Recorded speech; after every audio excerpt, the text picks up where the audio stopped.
Revolution Radio, freedomslips.com. You don't need to expect us. We're already here. Most are afraid of unknown depths, skirting shores thinking world flat, and with the island girls in celebration of new religion. Nobody led me or said this way. I sailed alone on makeshift raft with wind as companion.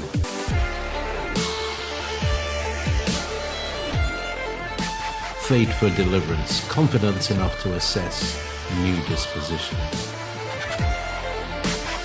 Seekers of lost paradise may seem fools to those who never sought the other worlds. Welcome to Momentary Zen with Zen Garcia.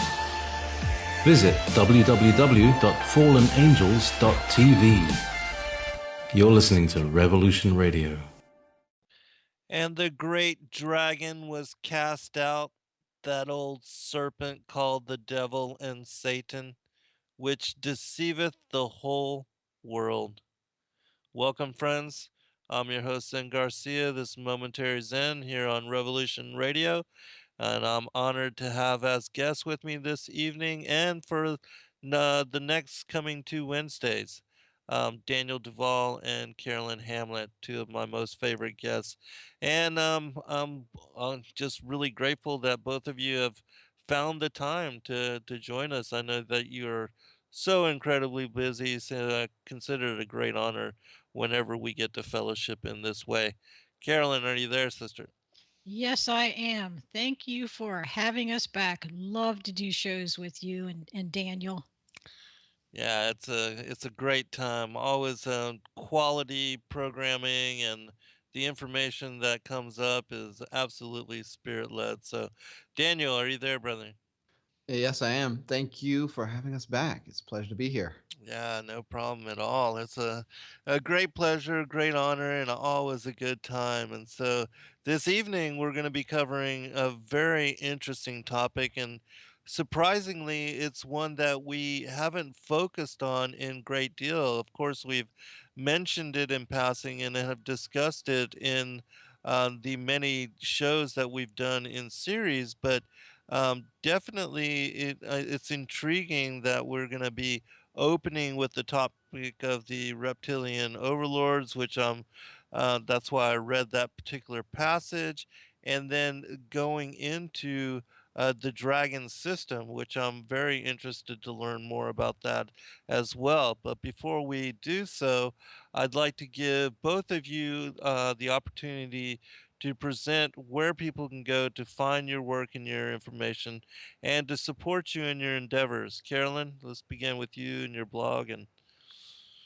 My blog is beyondthephysicalrealm.com, and that's pretty much where I have my information. I just add to it from time to time. And anyway, I have an article on there that does have to do with reptilians that after the show, maybe some of the listeners would like to go check that one out.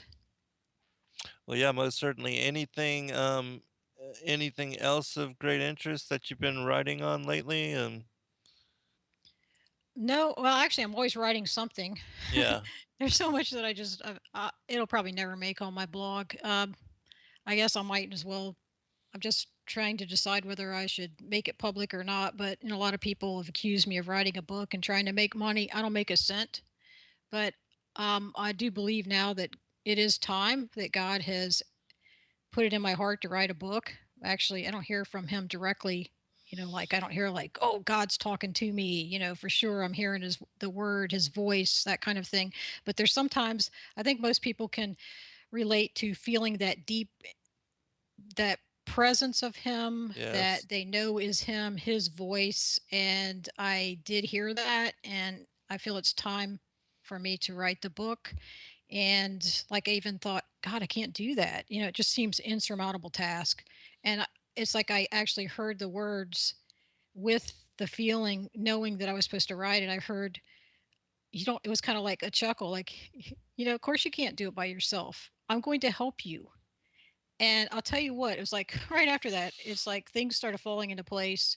An artist contacted me. I won't give his name at this point. I mean, fantastic artist that has offered his artistic ability. I mean, this I'm just truly amazed. I'll just say that. I mean, what a gift from God. So we may have a book in the works here. So that's Awesome. the only thing new. I mean, we even have the book cover design. I shouldn't say we, the illustrator artist, and when we're ready, I'll let people know who that is. Just what a blessing, I'm telling you. So Uh, anyway, that's the newest information I have.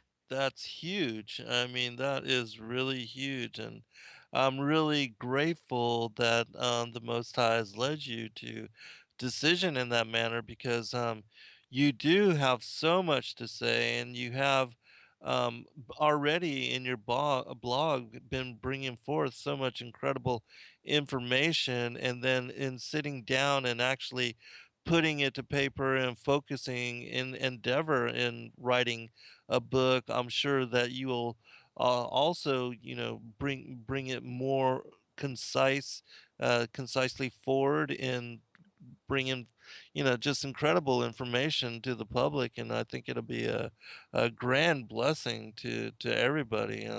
So I'm Yeah. really grateful that you're going to be doing that. Yeah, That's and really awesome. pictures speak a thousand words. And the thing about this artist is he is working with me to. It's like a forensic artist, where I'm telling him. I mean, this is God working.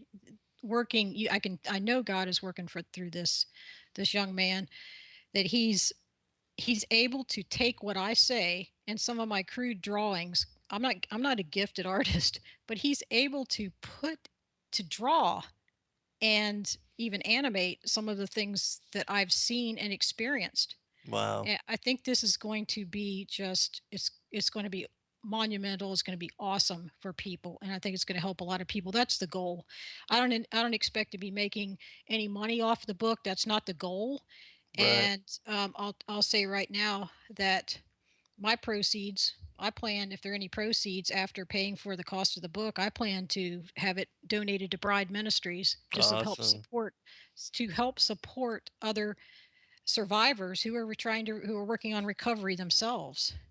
Yeah, what a beautiful the way that all that will connect. And speaking of which, let's go to Daniel, and Daniel give you a chance to bring forth your website and also the what is going on with the Bride Ministries, because I know that when we talked last that you were in the process of bringing forth a lot of people to mentor some of those that were seeking help, and that there was a great urgency and a great need from all those that were reaching out to you looking for help in that manner and in that regard.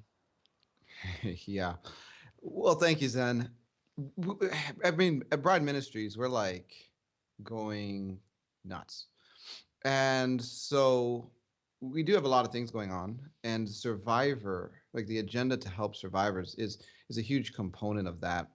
A lot of our podcasts and the information that we're putting out is designed to help survivors answer questions and find tools to, empower them to go through their journey. We have an increasing number of survivors now applying to Bride Ministries for help. It's way more people applying than we can possibly get solutions to at this point right now, which is why I'm we're working on increasing our funding, like just the amount of money that we are bringing in, so that we can spend more money on helping survivors, um, bring on more coaches. The challenge is we have to find coaches that can actually do this type of ministry, which is easier said than done. And then once we have the money and we have the coaches, like there's still a deficit. What we need to do is build a school, and so we're laying out plans to build a DID coaching school so that we can begin to equip and train people that have a heart for this ministry, but not the right tools to execute this ministry. And so that's like all slated for creation in the near future. like the school element, we are underwriting the help of a number of survivors. And every time we have an influx where we're looking at our budget and there's extra, we are extending help to a new survivor. That's And awesome. that's just our pattern. It's like, okay, we see some increase, let's bring on another survivor. We try not to commit to helping more survivors than we can actually commit to. In other words, if there's not, that sustainable um, financial solution, like we just see like an influx, but then what we don't want to do is say, oh, we'll help you for 3 weeks. Oh, we can't afford to help you anymore now. We are working on making this a consistent, and so far we have been. Um, and so that's been really, really good. We launched the Fireplace Church. Now, this is a first of its kind, as far as I'm aware, internet-based ministry service. A lot of people, they get into the kind of subjects that we talk about, and they look for community. They can't find it. It's a problem.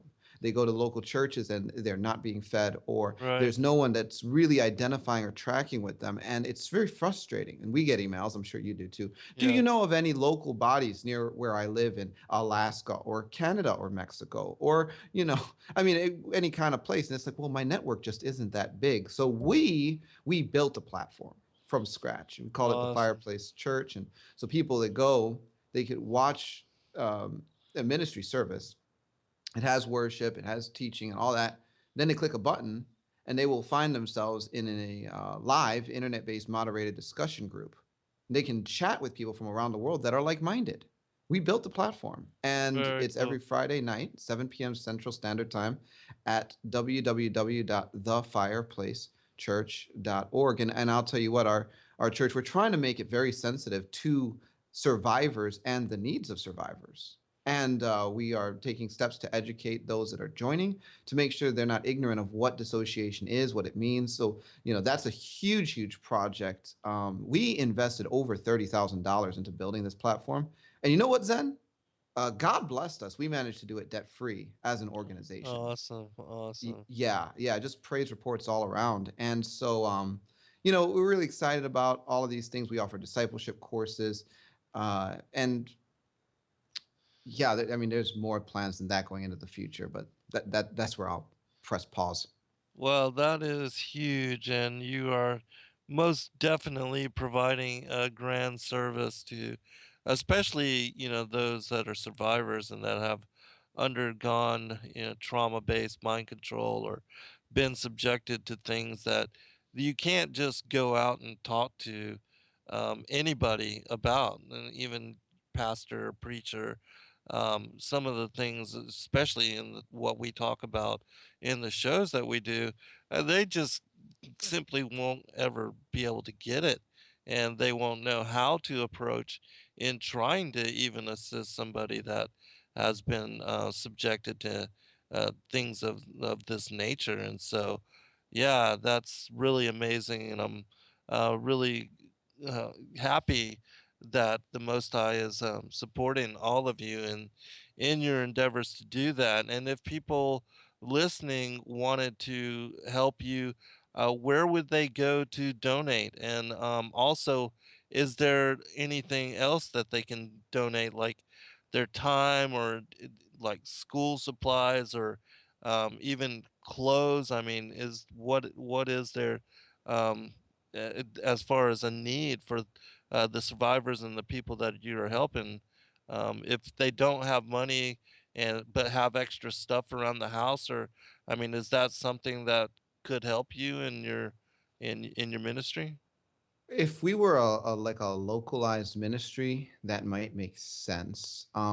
We don't even have a ministry building. As a Mm-hmm. matter of fact, oh, I don't even, my office is actually in my like living quarters. Like, Yes. I don't have a single employee that lives within 50 miles of my house. So it's like this really unique situation where it's just kind of nuts. And so we're coordinating all over the place in the country. And um, eh, when we get to the stage, because we have phases of our plan to help survivors, in in the current stage we're in, we are essentially trying to create a community of DID coaches. We've also launched recently DID support groups, like survivor support groups, kind of like what you see for Alcoholics Anonymous or something, but Mm-hmm. for people that are survivors. We're creating solutions on this level. It's all done over the internet and phone and everything else. It's I mean, I don't know. I would call it revolutionary. It's more of an act of desperation, though. We're just trying to create a solution with what we have. Right. The in future stages or phases of our plan, what we want to do is provide housing, like for survivors that are in situations that are just so difficult they can't possibly heal in their current situation, but they have Right. nowhere to go. Right now, Right. the people that we are helping, I mean, they have their own house. They have their own income, even if it's very meager. They uh, we're not ministering to orphans here, so yeah, like clothes or house supplies until we get to residential level stuff.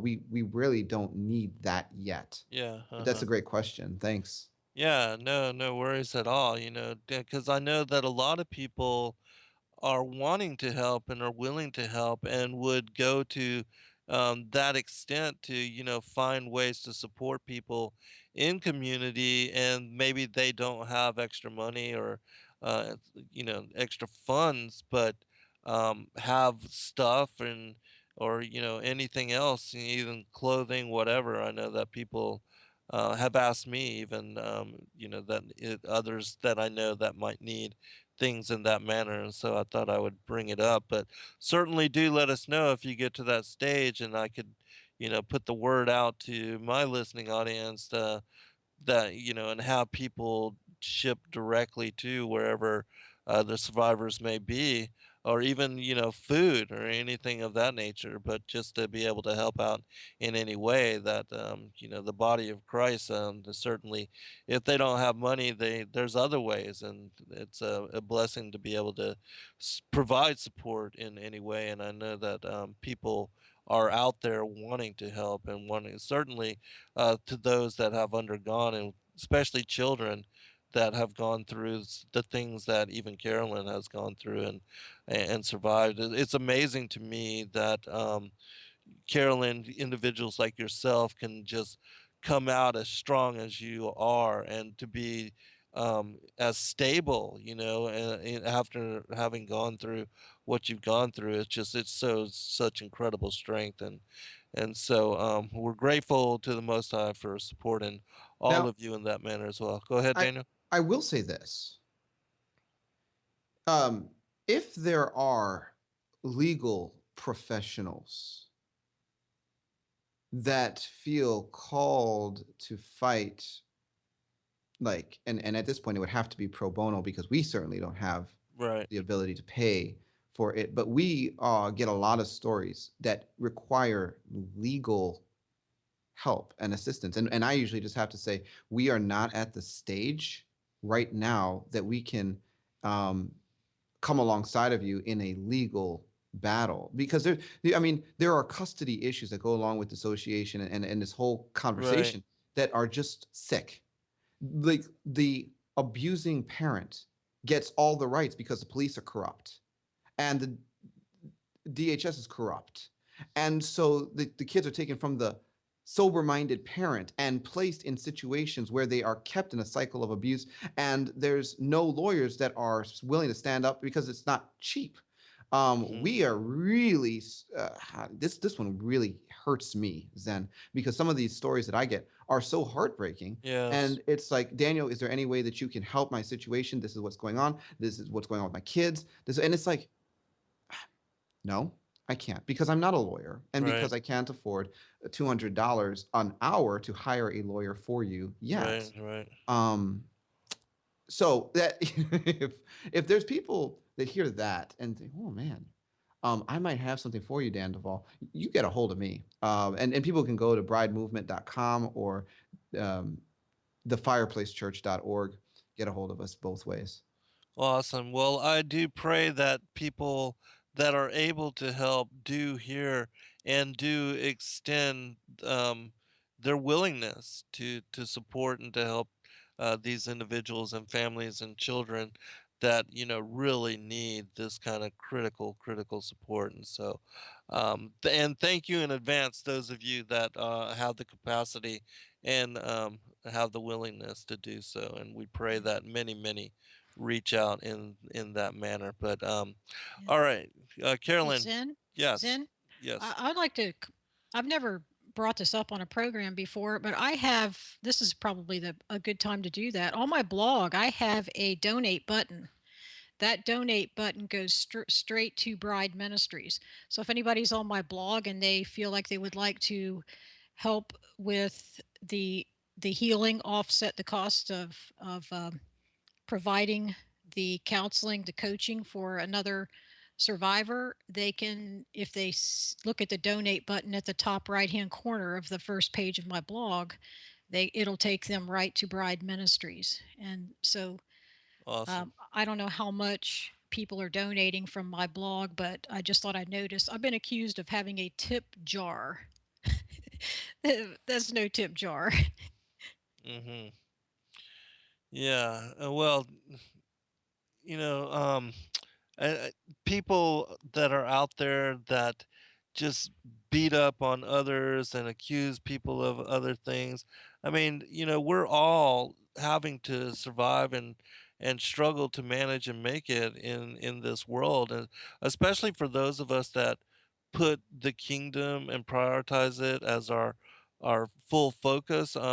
Because I myself care nothing about all of, even though we have to live and we have to manage bills and all of that, but that's not my concern at all. My concern is my focus is on the kingdom and the the books that whether I sell them, and I donate a lot as well. But that just goes to support me in what I'm doing, and it's so crazy how so many people will beat others up, and all we're doing is providing a service and bringing all of this information forward and sharing it and trying to give people guidance and direction where they're not even able to get it from anybody else, and to get beat up over that is just really crazy. But anyways, let's go ahead and go into the reptilian overlords and how and the things that have come up in the work that you do, because I know, Daniel, that you work with a lot of different individuals, and you are hearing this theme over and over and repeated in helping others, and that even though it sounds insane and crazy and so far out that it is beyond belief.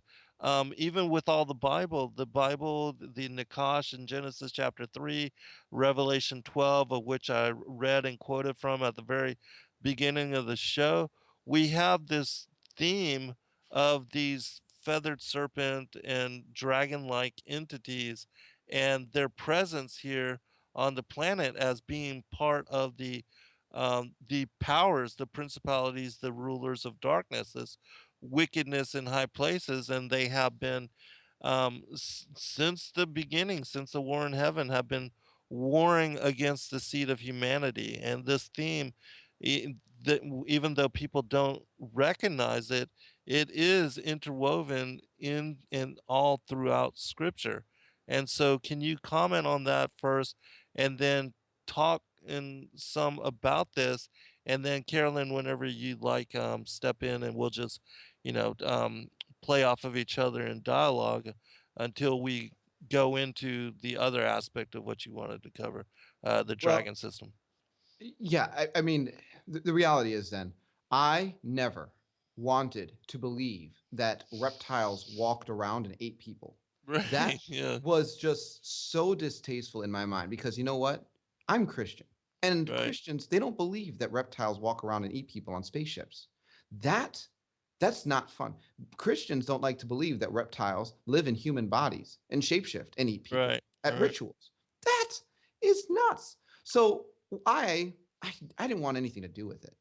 I remember when God started first walking me into like New World Order research. I was like, oh, you know, 9/11 was a conspiracy, check, Jesuits, check. All right, there's a lot of problems over. I started going through all different things. Every time I would always end up landing on some of these like uh, theories that included, well, they're all reptiles. It's like, Hmm. oh, nope, nope, nope. That's where the truth stops. because I know reptiles do not walk around and fly in spacecraft and eat people. Mm-hmm. Then Right. reptiles fly around in craft and they eat people. Right. I mean, they go to rituals in human bodies, shapeshift and eat people. It's just true. And it's like horrible. Yes. But the thing is, everyone can't be lying. Exactly. Exactly. So with Carolyn, the interesting thing about Carolyn was that I'm getting like, the number of stories coming back, reptiles this, reptiles that, and it's like this is really crazy, off the charts, whatever. I'm getting it though. God, I just want to help these people. And if helping people means that I have to listen to their memories about seeing reptiles fly around a spacecraft and eat people, then I'm just gonna go with the flow. Right. Whatever. Carolyn didn't have any of it. I was like, at least I got one sound minded like survivor on my hands. Carolyn's like, nope, there's just grays. Like, okay. Okay, so what we didn't realize though is that all of Carolyn's memories of the reptiles were actually allocated to a part of her named Andrew. Oh wow. And Andrew had unique abilities, even the ability to shapeshift, which is really, really interesting. And so when we began to get to know Andrew, we got a bucket load of information on reptilians that took the conversation far beyond what I ever expected to learn or know. Because a lot of question marks on this thing, right? It's like, Mm-hmm. how do you get a whole population of beings walking around, flying spacecraft, eating people, and interfacing with other solar systems, so they say? Like, where does that make any sense at all? Why do people report seeing reptiles on Mars? Why, it's like, how does it all play into one singular conversation that actually does make sense in context of the Bible? Well, some of the answers that we got were not what I would have expected to get, but they are what they are, and I'm just going to turn it over to Carolyn now and let her tell you about Andrew, about what he said, and about what we learned um, between all the information we were getting through her deprogramming. Yes, please, Carolyn. All right. Well, what I talk about tonight is not going to be the full extent of what is on my blog. Maybe a lot of it will, but I think it's in the article that I have about reptilians. I called it Reptilian Genesis. I think it's Nephilims, super soldiers of the Nephilim, something like that. In this article, I give more information about Andrew. So if somebody wants to know more about him and how he was created, that to go there. But he's an altar. Has since been integrated, although it's been a nice addition to. Hold on, Carolyn. We'll pick it up on the other side. Be right back, everyone. Welcome back, everybody. Just want to remind the listening audience that in 2 Corinthians chapter 11, where Paul references the serpent beguiling Eve, he speaks in verse 14 that Satan himself can transform himself into an angel of light, speaking about the shapeshifting abilities of these dragon-like entities. So keep that in mind. Carolyn?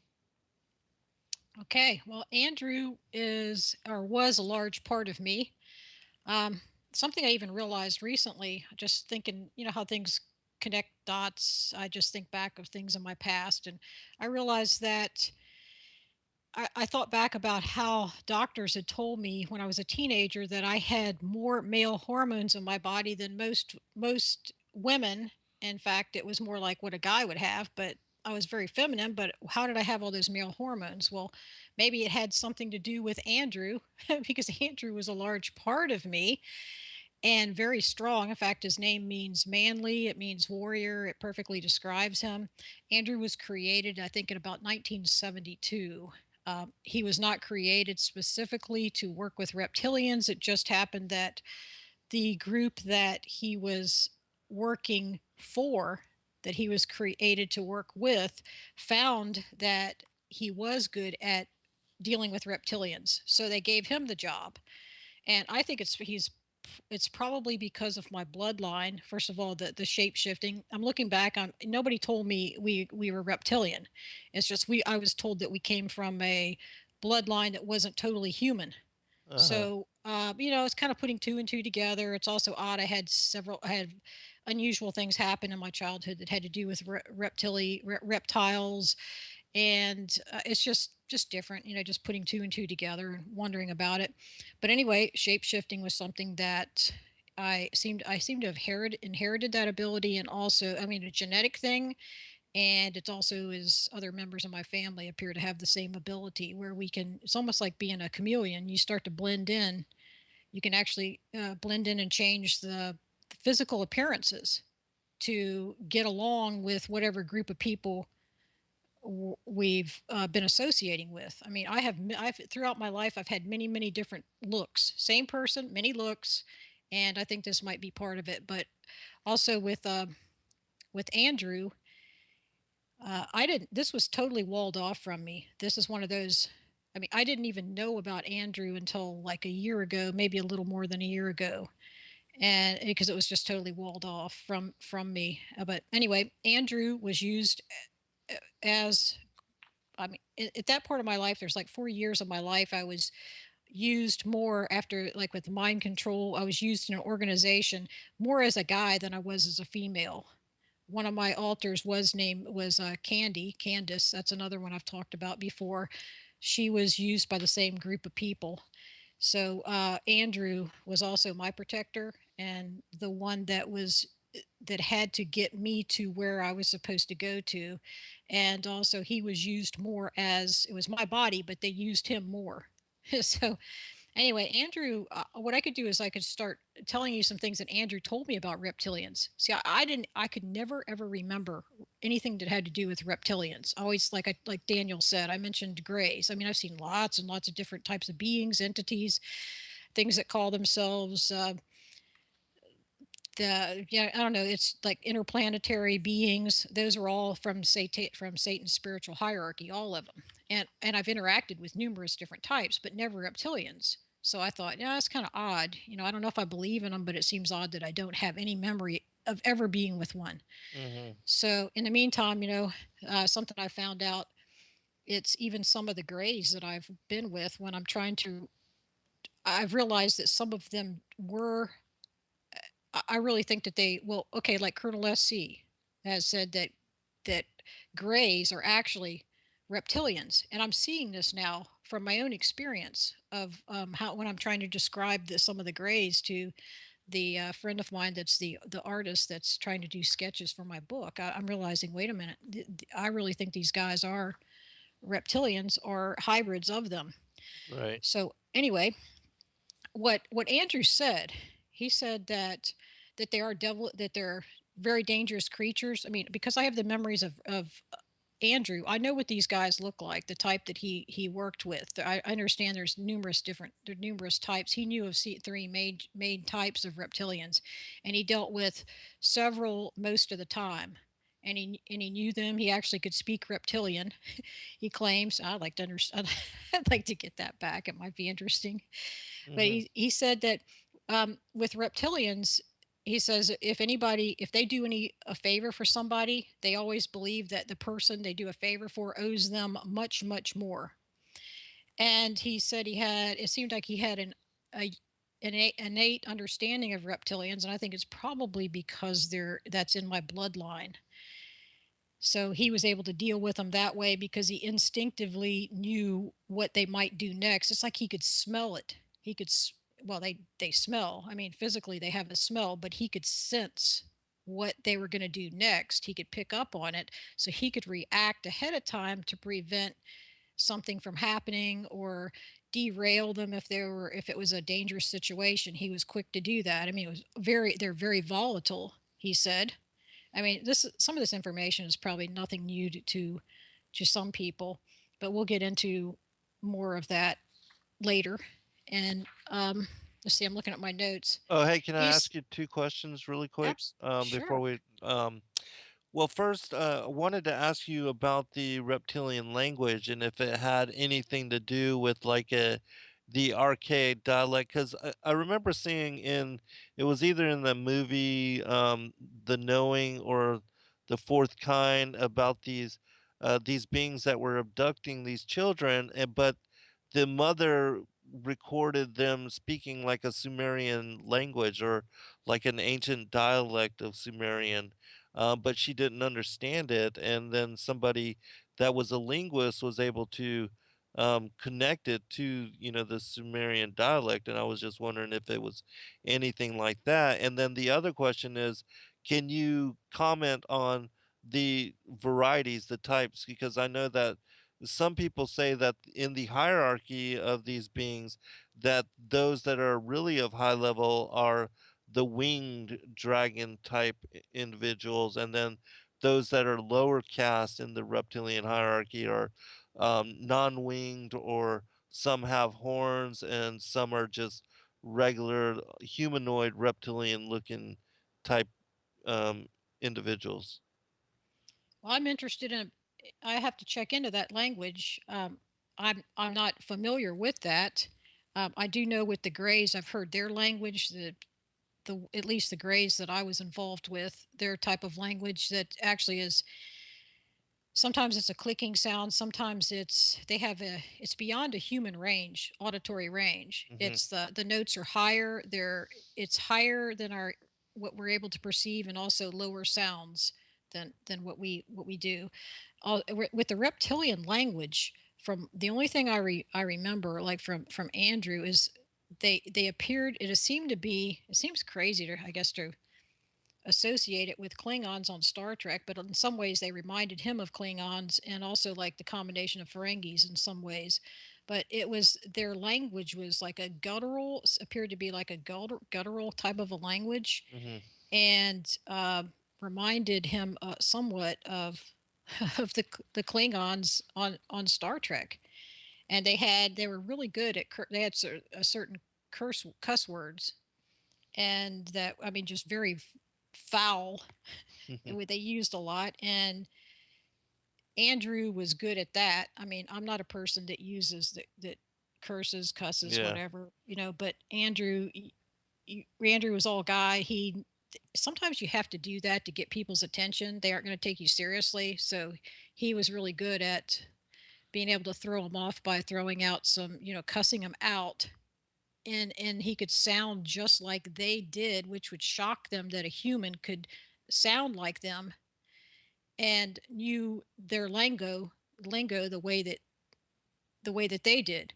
That's the most I know about the language. So I mean, I'm Okay. going to check into what you said. And Yeah. as for the higher levels, I don't know. He dealt with ones, they had, some of them had tails, some of them didn't. The Uh-huh. tails, of course, were weapons. You had to watch out for that stuff.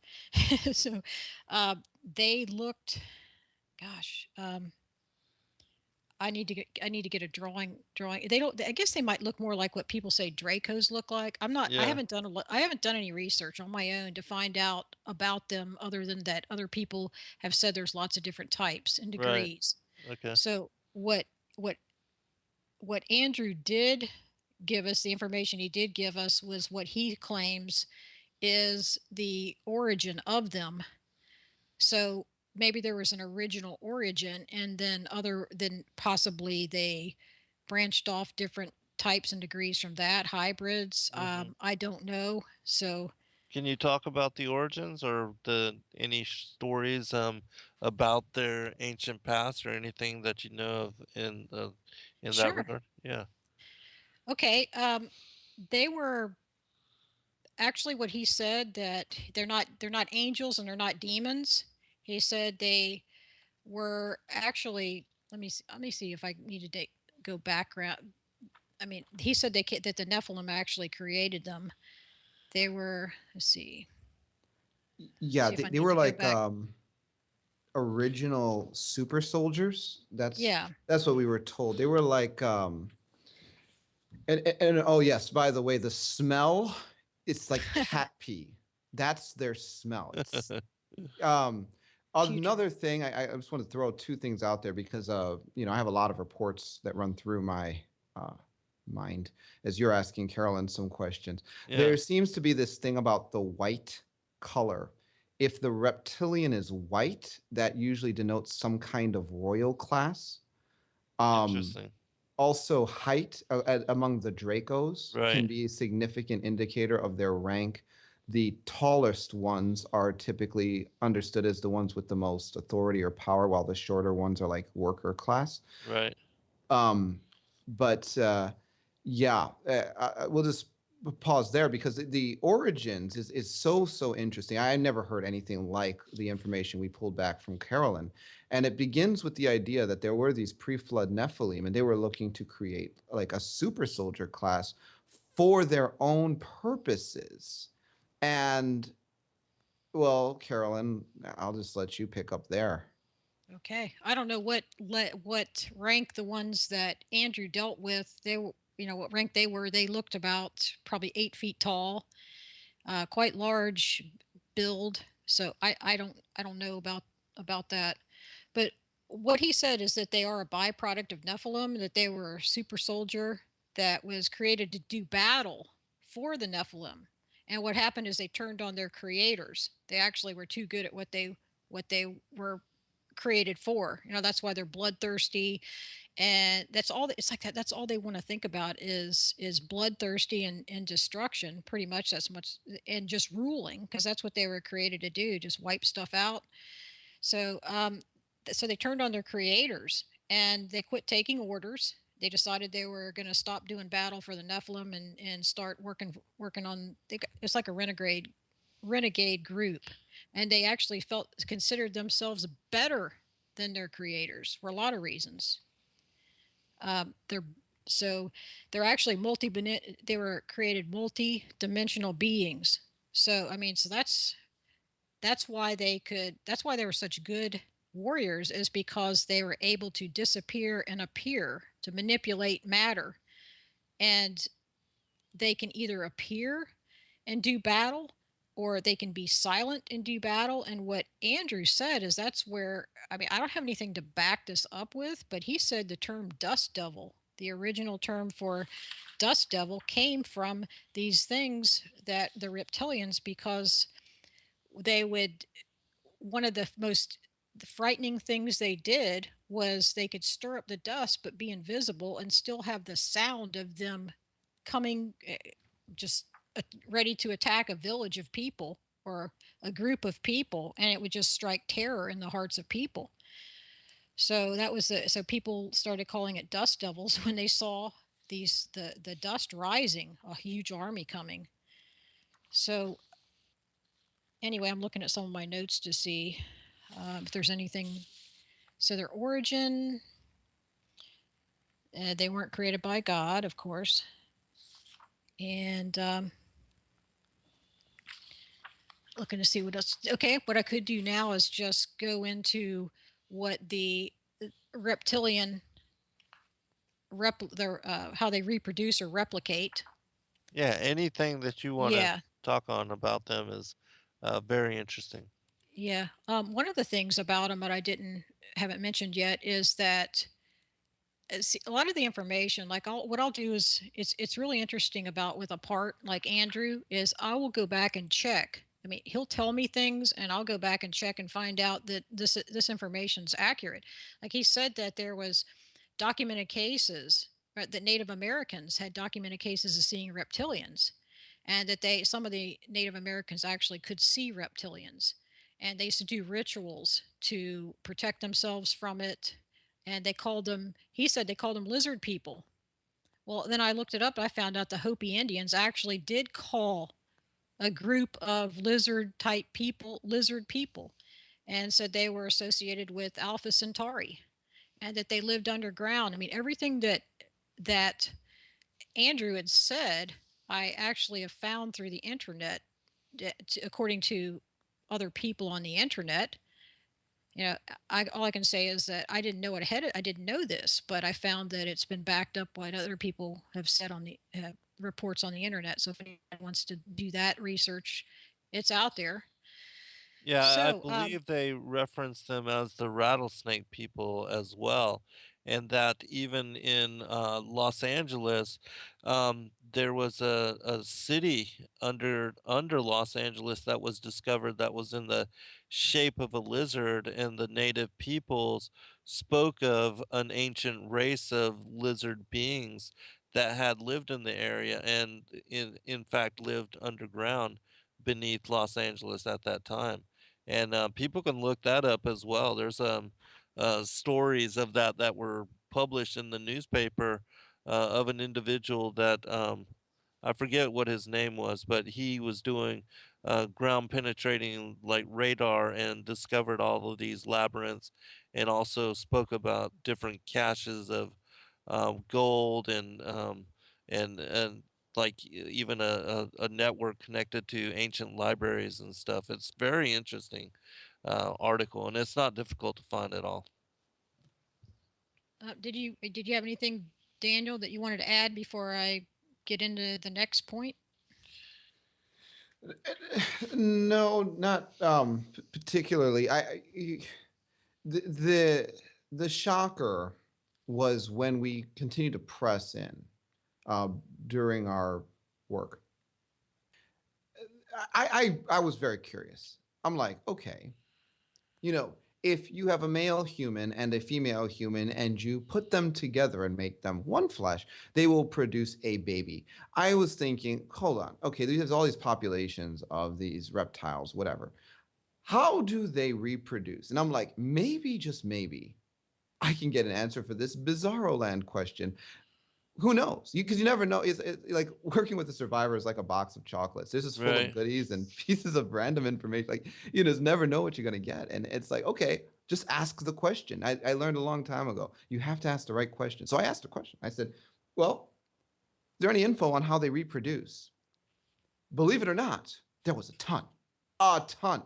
And um, this is the first thing I've ever, and it began to connect a lot of dots because then I began to see that their method of reproduction, it's actually still happening now, and it answers so many questions that you have, even about how, oh, how are there politicians that have the ability to shapeshift and turn into reptiles and eat people? Like there's these gaps in understanding that just no one really has the dots to make sense. But Carolyn's dots make it make sense, and it's just shocking. And so when I began to ask the question, the information began to come forward, and we were able to outline um, what I would say are the 11 steps to reproducing a reptilian. Very, very interesting. And I'll let Carolyn tell that because this is her information. Yeah. Well, as a little bit of introduction, I'll be mentioning some of this, and it's like Daniel calls it the 11-point process. But this is okay. Their blood cells contain a blueprint for everything that they are, including their genetic memory, life force, intellect, and etc. And it's switched off or on for full memory or partial memory. So full memory would be replicas of a complete memory of the original. And they don't like, this is an interesting thing, they don't like to have a complete twin made of themselves because there's an identity competition. They would kill each other because, like, let's say the original guy has the second guy reptilians created, and if he's just like the first one, he wants to be the first one, so he's going to kill the first one. So they don't want that, so they're very competitive. So the 11-point process is, number one is it's done by a process called twinning. And this is just what the information Andrew gave. Twinning has to do with the blood. That's number two. Number three is their life is in the blood. Number four, their blood cells contain the blueprints for everything they are, including intellect, spirit, memories, type of genetic memories. These memories can be switched off and on if necessary. This is not desirable because the twin may try to kill the original, and I just mentioned that. Number five is a single blood cell, which has connection to the bone marrow, is separated from their body. Six, they use some type of an energy. It's like electricity that activates that part of the cell, activates the part of the cell that is the life force. And what Andrew actually showed me, like what part of the cell, said that life force is connected to everything that is in the cell. Number seven, this this area of the cell that is the life force begins to direct the cell to form another entity. The life force is connected to everything in that cell. This process involves magnetic qualities. It activates everything to begin working. This life force contains spirit, memories, and intellect, and all characteristics to be expressed are contained within the cell. Number eight, the cell must be deposited into another life form as the preferred method of replication. The preferred targets for hijacking are humans.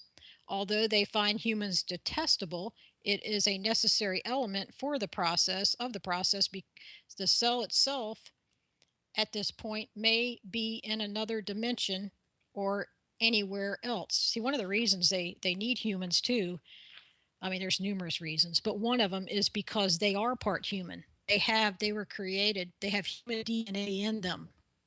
That's part of how they were created. So number 9, the cell is in some way joined to a human egg. The reptilian cell is a viable thing, and at this point, things can go in different directions. A, the reptilian cell is joined to a human egg fertilized by human sperm in the womb, or Hold on, Carolyn. We'll be right back. We'll pick it up on the other side, everyone. Welcome back, everybody, for second hour. I'm your host, Zen Garcia. This is Momentary Zen, and I have as guests with me this evening both Daniel Duval and Carolyn Hamlett.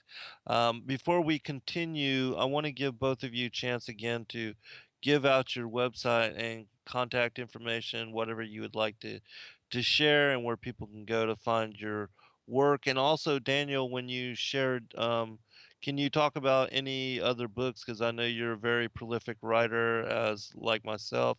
If you have published anything of recently, or if you are working on anything, and actually, we'll start with you, and then we'll go to Carolyn. Yeah. Thanks so much, Zen. People can find us at www.bridemovement.com or our newest project, www.thefireplacechurch.org, and reach out to us through either of those venues. As far as new books, I've been so busy with the projects we've been doing, I haven't really had the time to continue working on some of my newer projects. But the books that I do have available are Higher Dimensions, Parallel Dimensions in the Spirit Realm. Another one called Kingdom Government and the Promise of Sheep Nations. I have the first book I wrote called Noah's Ark and the End of Days. And so anyway, there's a lot of other materials that we have just available for free on the website. And of course, with our discipleship through Bride Ministries, we offer packets of information that we work through over a period of 8 weeks, and people can sign up to be on our waiting list for that by just going to either of our websites, bridemovement.com, thefireplacechurch.org, and sending us a little message to say, sign me up for the discipleship waiting list. And they will get an email when we're about to launch the class and pick the class they want to join and go in that route. So that's what I got for you. Thank you, Zen. Okay, yeah, no, thank you. Carolyn? I have a blog that's called beyondthephysicalrealm.com. Excellent. All right. Well, just really quick, I wanted to remind everybody that Revolution Radio is the largest listener-supported, commercial-free, and corporate-free entity as far as platform for truth in the world, and that we do need your support in order to continue to be able to come to you in the way that we do and in the capacity that we do. And those of you that can afford to, please do go to freedomslips.com, click on the donate button, or barter your support by buying any of the products that is there for your generous donation, and know that we appreciate you ahead of time for doing so, and we love all of you out there, and thank you for all supporting us in that way. Carolyn, I want to go back because I know you were talking about the 11 points, and what is interesting to me is that um it seems to be like a hybrid process, because like with regular serpents, um the snakes, they give birth to other snakes in eggs. Some of them actually have live birth, but this is an interesting process. And is it something, because of their hybridization, something that they had to perfect? And then also in regards to needing a human host, does the reptilian entity within that human individual, does it feed on that individual, or does it just somehow take over the personality of that individual, or is it like just like our spirits living through our flesh, like they're just hosted in human bodies, but that they are reptilian, still reptilian in as far as entities, beings. Well, it appears to be different degrees of whether a lot of it has to do with like how much of the reptilian, like if two, the way it was explained to me is that if they try to do similar bloodlines, in fact they a lot of people may not know that they have reptilian bloodline, but there's like a scent that they aren't even aware of, that they feel like they're kind of drawn to each other, that it's just something in within them, within their genetics, that they are drawn to the same type, and therefore they don't always have to have direct matched marriages. It's just a natural thing that they're inclined and to be drawn toward each other, and then when they produce offspring, two humans that have a lot of the reptilian DNA in them will produce offspring that is more reptilian than human. And that's what the reptilians like to work through is bloodlines that have more reptilian in them than human, that the part of the reptilian genes are switched on and stronger, so that they choke out. What they try to do is it kind of depends upon how much of the human, like I said, is in the genes. And if it's a lot of reptilian, that it's more easy for the reptilian spirit, soul, whatever it is, to choke out and suffocate, in a sense, to overtake the human spirit. It's like they sedate it. So they become, well, it's The predominant. like, yeah, it's like they become a parasite, total parasite, and there's different Hmm. degrees of that. And of course, with some people, well, like with me, well, like, okay, there's some people that have written to me and they're going, oh my gosh, I think I've got reptilian. I'm not going to be, God can't help me. Well, no, that's not true. It's like some people are so far gone that they don't, well, okay, God knows, God created all of us. Gosh, this gets into other stuff. He has the Well, original blueprint from who we are, and he, if we've been suffocated, it's not our fault, of Hmm. course, but the reptilian is responsible. So is God going to hold, I mean, that's, I'm not going to say whether God holds somebody responsible or not. I would say common sense. If God is all love, we certainly know what love is. We know what love isn't. And if we as humans can understand what love is or isn't to that degree, God is the perfect love. So if we can think, well, God, why would God kill or destroy a human because of they were suffocated by some reptilian oversoul thing? Well, I'm thinking that God wouldn't. That he can separate, like the Word of God says, like the sword of the Spirit can separate from the, what is it, Daniel? It's the soul joint and and the marrow. spirit and the joint and marrow. There. Um, So let me just throw something out. Zen, what I have found in what I do is that deliverance from demons is like the most petty element of the whole conversation. Much larger is the separation of genetics, both physical and spiritual, that anchor a person to these groups. And it is in various degrees. As a matter of fact, Carolyn, what we found was that she had dormant reptilian elements on the inside of her, but she was never hijacked. Hmm.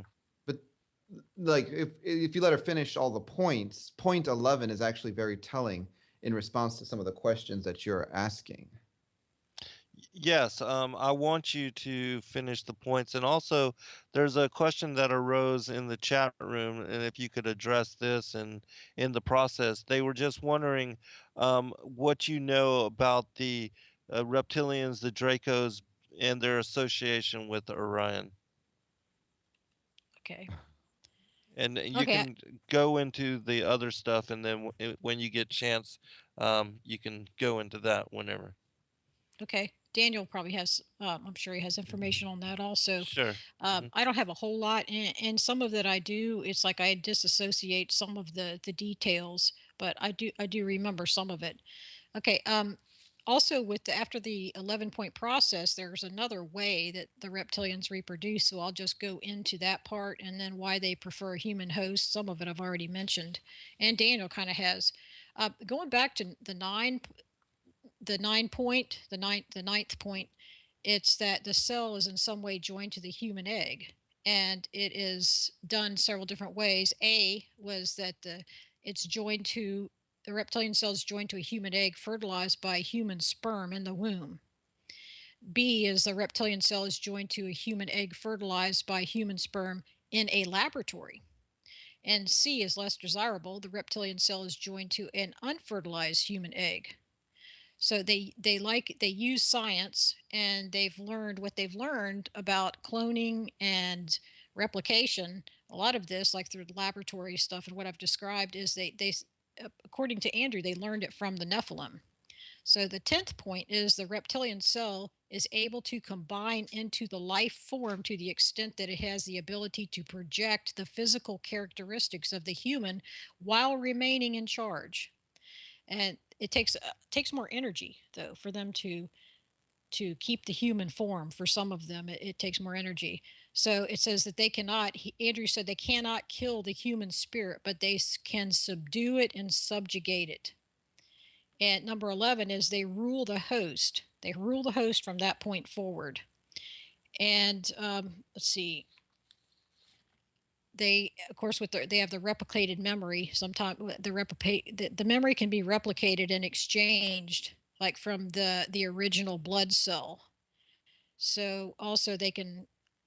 So it's in some ways they never die if they do this process. So another manner that they can reproduce, it's looking at my notes, it's when two infected humans, I already mentioned this, that they procreate. The reptilians consider that offspring to be theirs and of reptilian bloodline. And I said sometimes a person exercise a person's exercise of will can prevent the reptilian part from fully expressing itself or taking over. I mean, it can take, well, I know from the power of God and prayer that can help. It's like if somebody's predisposed for something, it may be harder for them to not do a certain thing, or if there's like generational sin that's in the family for a while, it's kind of anchored in, and they people may have a harder time combating that sin. That's where the power of Jesus Christ comes in. If you can put yourself under his authority Hmm. and use that power that's not yours, it's God's power, then you can have power over this. So why a okay, yeah, I mentioned about how they're attracted to other people on an unconscious level. So why humans are preferred host is because humans have similar DNA, and um, also, as Daniel mentioned, they like to have an anchor on the earth. Humans are made from the dust of the earth, like what the Bible says. We're made from the substance, the third dimensional substance of the earth. And something that I learned from when I was working in the satanic hierarchy was that they need us they need humans, while all this while, like the ascended masters and other so-called highly evolved beings, that they're actually those beings actually work for the satanic hierarchy, even though a lot of people don't realize this. They are trying to tell people that they can help us. No, they aren't here to help us. They are here to help themselves to us so that they Hmm. can use us. I think we've talked about this on another program. Yes. Hmm. They leverage our our spiritual authority that we have, God-given spiritual authority here on earth, that to to get what they want. It's all a part of agreement. And this is one of the reasons why reptilians prefer to have, even though they despise humans, they it gives them, if they have a human body or a lot of the human DNA in them, that they have an anchor to the earth, and it gives them some authority to help manipulate the matter on earth, and it kind of makes them more like super beings. So let's see it. Looking at other points, yeah, it gives them that they're seeking the spiritual authority that humans have. Our intelligence is desirable also than other terrestrial life forms. And let's see. Okay, I think that's pretty much it. Daniel, did you want to add anything to that? Uh, yeah. Um, she's not kidding. The reptilians hate humans. You can't stand it. Mhm. Like, that's just their attitude, it seems, and that's been reported from more than one source. But they just like every other kind of thing out there, um, it all comes back to Earth, and so they need human authority, human agreement, and coming back to that the whole question on Orion, it's interesting. I have found that reptilians seem to show up all over the place. They show up on Mars. They show up under the Earth. They show up in other constellations. And people that have parts in other areas of the you know galaxy or universe, like, because that's there's this thing, I call it the Babylonian soul trade. In the book of Revelation, it says that Babylon trades in the souls of men. What people don't realize is that that soul trade is pretty much cosmic, and so what happens is they break up a person's soul into pieces, and that's the fragmentation and the trauma, and they're exporting these pieces of soul all over the cosmos. And so as we're getting people put back together, oftentimes what we have to do is ask the Lord to send out his angels and retrieve them from places like Orion and like the Pleiades and like Sirius, and like they because the Babylonian soul trade has taken them to these kinds of places. This is relevant to eschatology and the Bible. I mean, I don't think I'm going out on too much of a limb here to make this comment. But when we pull back parts, they might have memories of seeing reptiles like all over the place. And but the interesting thing about Orion, well, Orion's belt is a portal, and Orion is hugely, hugely, hugely associated with another group known as the Ancients. And actually, Carolyn does have a ton of information about the Ancients, but these are Mm. Thoth, Osiris, Isis, Horus, Anubis, Set, Nut. These guys, they were also associated with ancient Egypt. The interesting thing about the ancients is like they're not really ancient. They don't experience time where they are or come from the way Earth experiences time as we run through our timeline. And so this group seems to have their own kind of agenda, and they're pretty powerful. A lot of the there's just different levels and orders, like caste system or any other kind of thing. When you're talking about the reptilians, not all of them are really that significant or powerful in the kingdom of darkness at all. As a matter of fact, we were even uh, I was shocked when I was being told that you can't put the reptilians, like what Carolyn is talking about, the super soldiers, and Satan in the same conversation, because Satan is so much more supremely powerful to them that they're like just runts and grunts. They're not on the same level of significance as you know um, the dragon of Revelation 12. Mhm. We were told there was a huge difference, and Carolyn might have more because I was actually thinking that would be a really, really good way to explain, like, because I mean, I didn't know, but again, we're all in this conversation trying to figure it out, and I, I get information from all over the place. Carolyn, did you have anything that you wanted to like say on that point? Um, Carolyn? Carolyn, we may have lost her. Okay, I'm here. Okay, sorry. Okay. Okay, sorry about that. I had my mic off. Okay, what Andrew had said is that they had ties to Venus, Orion, Sirius, and the Pleiades, and that, like Daniel said, there's a portal in the uh, in the star system of Orion.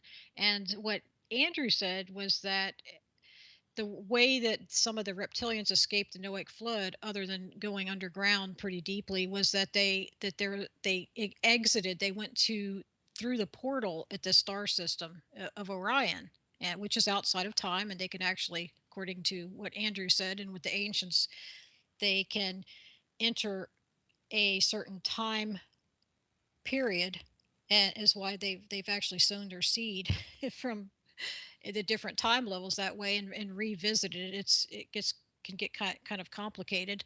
And also with what Daniel was saying about how Satan looks at them, Satan looks at them, he called them useful idiots. That's how he looks at them, is they think that they're operating independently, and there's different groups of them that think that they operate independently from each other. But Satan actually has top members of his spiritual hierarchy that are like his right hand beings, right hand men in a sense, that use keep track of the reptilians and use them and guide them without them really realizing they're being guide them to do Satan's will. It's all fascinating. Can you comment on the ancient ones, since that was something that had was brought forth, and then also, Daniel, if you would, can you comment on the same thing? Okay, Well, go ahead, go ahead. Carolyn. You go first. Okay. Uh, yeah, well, definitely the ancients are hugely, hugely important. As a matter of fact, this is how far do we go down this rabbit trail? Um, the ancients are very, very high up in the hierarchy of spiritual powers, like right there at the top. So they're all pretty powerful guys, you know. Horus, Isis, and Osiris, the original fake trinity. I mean, they Mhm. essentially Osiris thinks he is the sun god. They actually compete among themselves, the ancients, like who's going to be the chief one.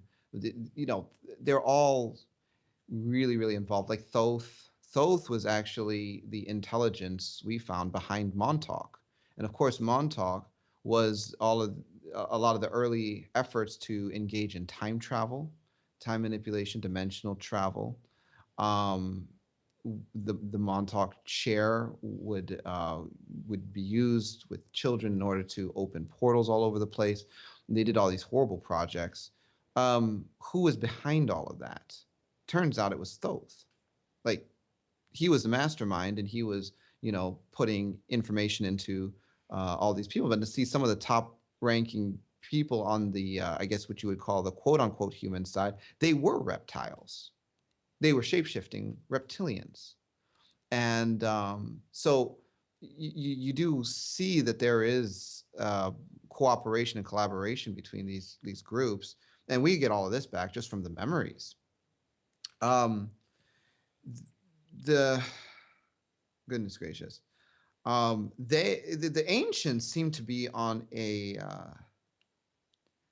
an agenda to basically control time. It's really, really bad. So anyway, Carolyn, I'm just gonna turn it over to you and let you make some more comments on these guys. Yeah, I'm actually looking through some of my notes because we got a bunch of information about the ancients, trying to decide what to say. Part of it was that they have an association with Sirius A and Sirius B. I think those are the dog star, the Palladian system, or what is it?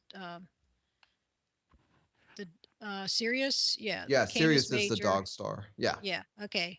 Sirius A and Sirius B. And um, one of the things that I learned also was that they liked gold, used gold as a conductor. That's one of their. I mean, their gold's a big thing with them, and that they had an aversion to copper. So they also that I've mentioned before, I think on a program, maybe it was on, I don't know, with this on your program, Zen, or maybe with Daniel, that one of the things that Andrew said was that the ancients, what when they okay with their bloodline, what they would do is one of the reasons they considered that the gods never died is that they established their own bloodline so that they could actually enter into their human host's body at different times, and an example to show that they were present within that body was that they would exhale gold dust, Hmm. that supposedly was a sign that they were there. So whether that's true or not, like history backs that up, I don't know. It's just interesting information, and that they Uh, plan to return. Hmm? Hold on, everyone. We'll be right back, and I've got an interesting something to share when we get back. We'll be right back. Welcome back, everybody. And in a previous show, I had mentioned I read a small passage to you, Carolyn and Daniel, from the Emerald Tablets of Thoth. Uh, Thoth. And I talked about how in this particular, the Emerald Tablet number 8, it mentions how they, being these ancient ones, being these serpent headed beings, that it specifically it says they crept into the councils and taking forms that were like unto men, they slayed by their arts the chiefs of the kingdom, and then taking their form, they now rule over man. And they sought from the kingdom of the shadows to destroy man and to rule in his place. And so it would seem to connect to a lot of what we are talking about here in this particular passage.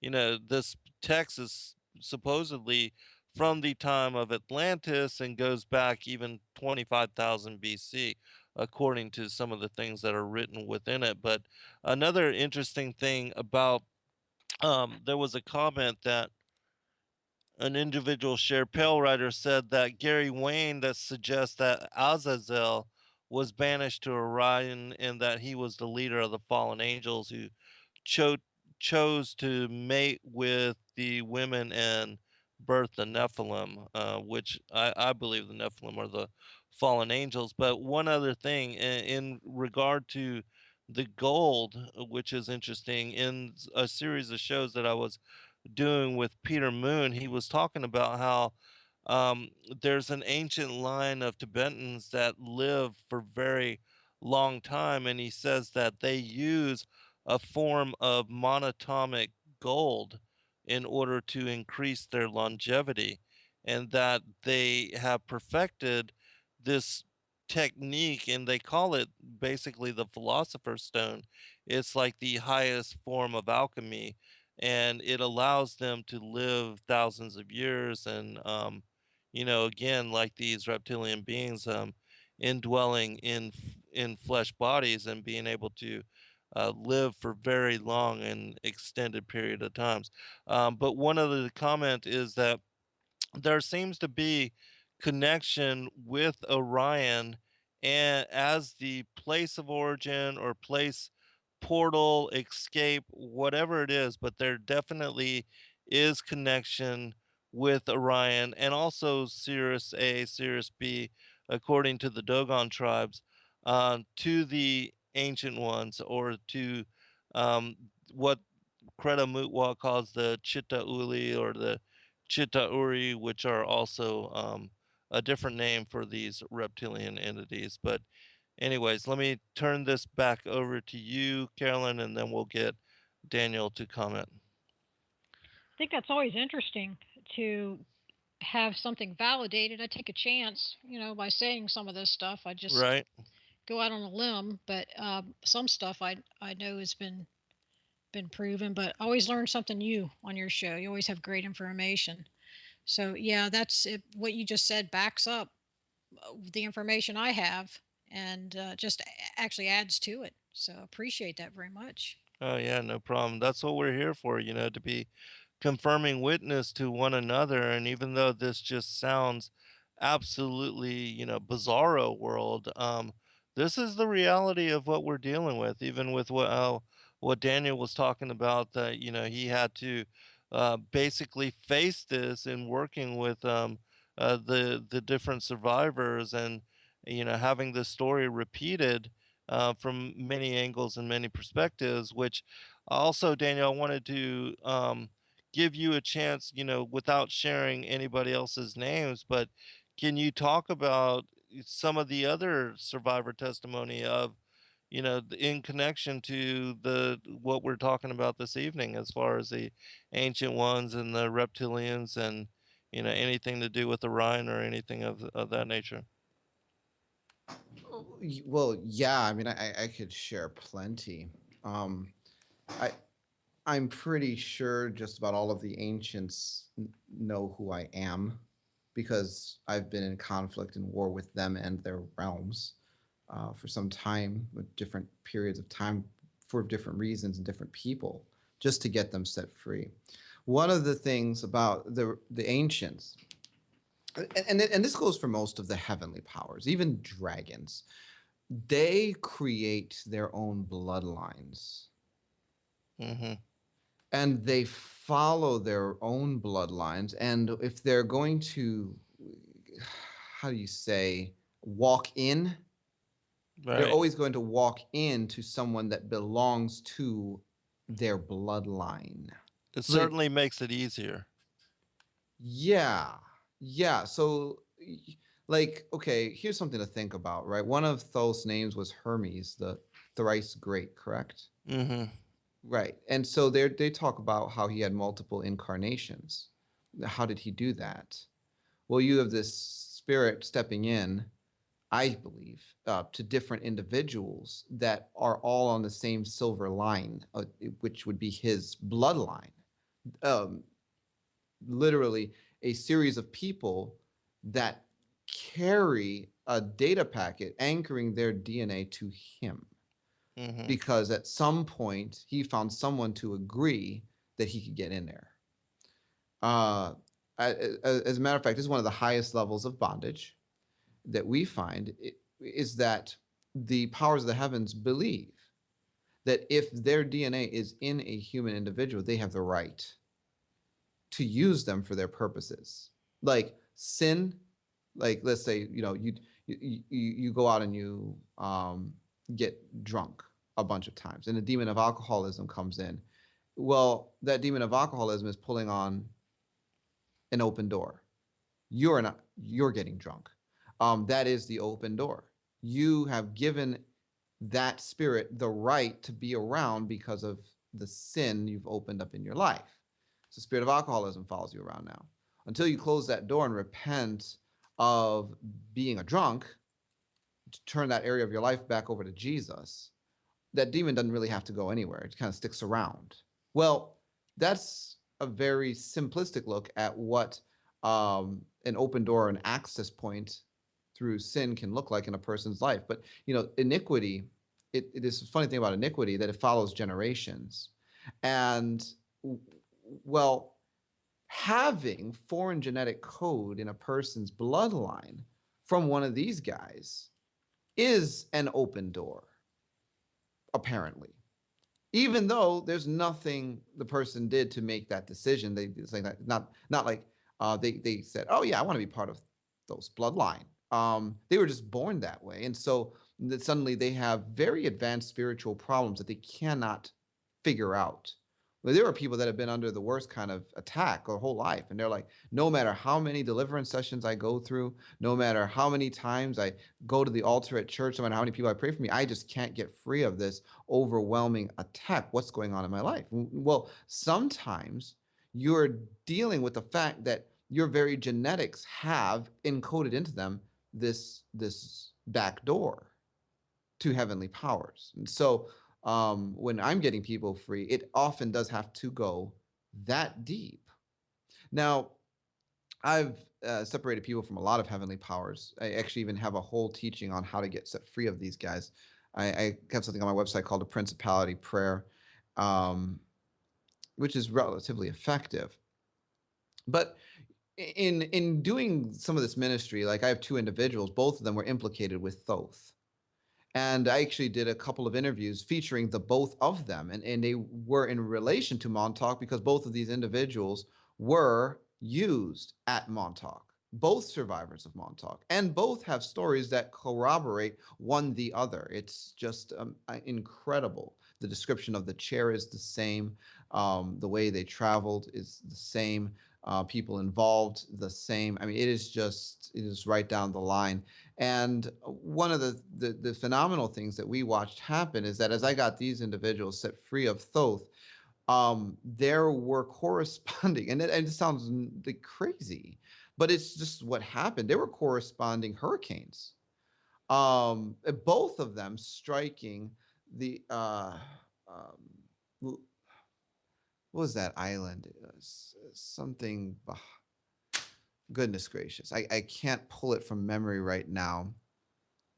But anyway, they both struck the same island. And the thing about this island was that they had like caves with like drawings and all alluding to these ancient guys. This is really, really bizarre. And if people go back and listen to our podcast with them, they can get the full story because we actually take time and explain it and have all the dates and timings and tell the whole story the way it actually happened, which I like. It's not in my mind organized right now. But what I'm saying is sometimes when you deal with these high level things, the earth responds. It's wild. And in the spirit, both of them were able to see Thoth's throne room. It has a checkerboard floor. It's really interesting. He has like Interesting. baboons that are in there. He keeps people, male and female escorts, and he has all kinds of things. And so his throne room actually got raided twice, back to back, as I was getting these individuals set free. And there was a good deal of judgment that he suffered because we commanded it as we were getting stuff set free. And so it was really funny because the first time we raided those realm and throne room, they didn't see it coming, and there was like a whirlwind the angels had created like in his throne room and tore all this stuff up. When I went back after him the second time with the other individual, his army was actually waiting at the gate trying to resist what we were going to do because they knew it was coming, and they still lost. It was kind of silly actually. So Jesus really has all the power. He's just, I mean, he dominates the ancients 7 days a week. And in his name, it is true that he has disarmed principalities and powers, triumphing over them, making an open show of them in it. And but yeah, I mean, we've seen a lot having to do with the ancients. I've had to deal with Anubis a number of times, as well as like Set, and Nut, and so anyway, that's I guess what I'm going to say for now. Well, I think we should tie this together with the whole premise, Carolyn, what you were just writing about with the return of the ancient ones, because in my opinion, that is part of the strong delusion that we are warned about in the scriptures. And this is the premise that is being established, set up by the ancient aliens and, all those that are not getting answer and finding guidance and direction within the mainstream churches. They're leaving in droves and they're looking to new age belief systems and things like the ancient aliens show, for answer and guidance on how to understand the ancient mysteries in connection to what's going on with world. And so in my opinion, they're being totally set up to bow down to these alien gods. Yes, that was my experience from in the spiritual hierarchy that Lucifer's the head. That's Satan. Some of the information that one of the things about the ancients is that they like to drink gold in their water, and that some of the humans felt like it helped if they drank gold in their water, it would make them closer to the gods, and that they would have the life force of the gods. I'm looking at thinking about this in terms that we may be starting to see more people talking about gold and the benefits of gold, and people wanting to drink gold in their water. This may have something to do with what I just said. And then and also that the ancients do want to revive the old order, and like they're going to resurrect the old order, like a resurrection from the dead. And they're going to tell people, just like what you said, Zen, that they've had that the ancients, that they are the ancients and they've returned. This is just one part of the plan. Right. That there's other groups that'll come in saying something different, but they're all going to be united. And one thing they're united, uh, one thing they do not will not be united. Okay, they're united against Christ, Jesus Christ. They're antichrist. So anything that Yes. has to do with Jesus Christ, the salvation, which is God's true plan, they are all going to be against it. And there's a reason. There's a reason for that. It's because they serve Satan. So they're going to claim that they are royalty. These beings are going to claim they have royalty, and that that humans have been theirs from the beginning, and that they've been watching us and taking care of us from the beginning. Yeah, that And they the people, created us. yeah, Right. and they're already getting wanting people Mm-hmm. to think that they're going to call attention to their ancient bloodline and those in the present day that are of that ancient bloodline. So some of the information that I was given was that Anubis may come first, one that is known as Anubis, to return kind of like as a forerunner, like a type of John the Baptist. And that some are going to claim they came from the stars, and they're going to walk in like they will walk into a human being in their bloodline and take that being over, and they will not they will make it known that's what they're doing, and they can actually change their bodies to look like that, look like the way they want to, the DNA. So also other information is that was given. I don't know if this is absolutely true, because I didn't know anybody by the name of, I didn't know Thoth, the name of Thoth in Satan's spiritual hierarchy, but the information was that Thoth is one of Lucifer's top, and that Osiris wants people to think that he's God, will want people to think he's God, or at least the son of God. And my last point here is that if we keep tethered to the mind and heart of God, that things may be getting tricky coming up in the near future, but that God does have a plan for us, and if we stay tethered to Him, to God's plan, that God's plan will unfold for each one of us, and it's an eternal plan. This is not just, you know, our our life, and when we die, there's nothing, or that there's eternal plan that God has for us. Yes, and that the Most High, the Father and the Son, are extending, offering salvation to each of us, an eternal inheritance, something that none of these ancient aliens, fallen angels, reptilians, ancient ones, none of them can offer or give the gift of eternal life to any of us. Only the Most High God, the Father and the Son, Yeshua, Jesus Christ, who died on the cross in order to give us a forgiveness of sins and to rectify the fall, to give us redemption, and to show us the way home. He is the way and the truth and the life, and that's the difference between him and all of these ascended masters, ancient aliens, rebel angels, fallen angels, who are only parading as if they are gods, but they are not. They are just simply fallen angels. Um, uh, Carolyn, I want to give both you and Daniel a chance for final commentary. Let's go to you first, Daniel, and then we'll go to Carolyn. We've got about 5, maybe 6 minutes remaining. Okay, the island that I couldn't remember the name of was Long Island, Bahamas. That was something. So, anyway, well, here's what I have to say. This conversation that we're having is actually a lot more relevant than people think. Right. It's relevant because there's a lot of people that have problems that they cannot put their finger on because no one's gone deep enough to show them where their problems lie. You just have a bunch of people suffering. Right. And I just want to remind people that just because if you're going through something really, really tough, some kind of, your whole life has been under attack ever since you've been born, you just can't put your finger on it. How does this make sense? There is an explanation, even if you haven't heard it yet. Furthermore, there is a solution, even if no one's explained it to you yet. And everything that's created solutions for Carolyn's life and other survivors I work with is based on the power of Jesus Christ. Plain and simple.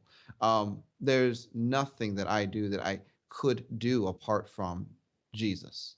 To get someone set free of these powers, to get someone's genetics cleansed. These are elements that it just demonstrations of the power of God, because Jesus Christ wants people set free. And Jesus isn't intimidated by anything that we're talking about today. He's not intimidated by the ancients, not intimidated by the reptiles. He's not intimidated by Lucifer.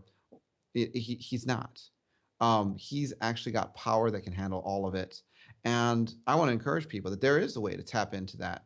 Even if you haven't experienced it yet, I'm telling you, it's out there and it's available, because you know what? There is someone that's seen that power at work. Carolyn's one of them. She's been set free of so many things.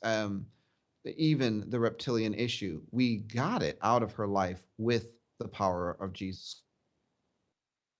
What makes Carolyn anymore? That's been replaced by the blueprint of Jesus. And so I just want to encourage people. Some of the things we talk about kind of scary, yeah. Weird, absolutely.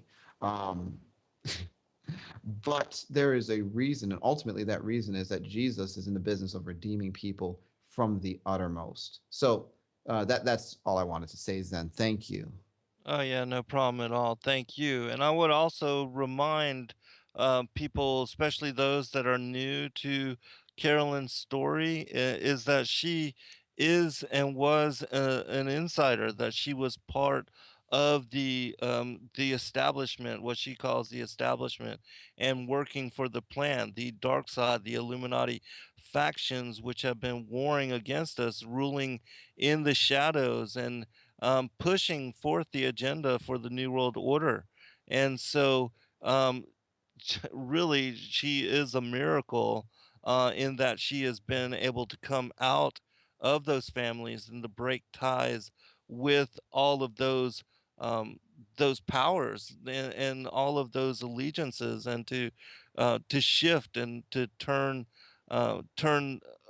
away from all of that, and to stand with Christ and to accept the truth of his being Savior Messiah, and to give us an insight on what they, as the eye at the top of the Illuminati pyramid, and then the secret societies and the agencies which are working in tangent together to push the New World Order and the agenda of all of the things that we are talking about here, even with the strong delusion, because even though most people think it's just only about world government, they are establishing that for um, the reign of the Antichrist, and that the real purpose is to bring forth the Antichrist to rule over all of that.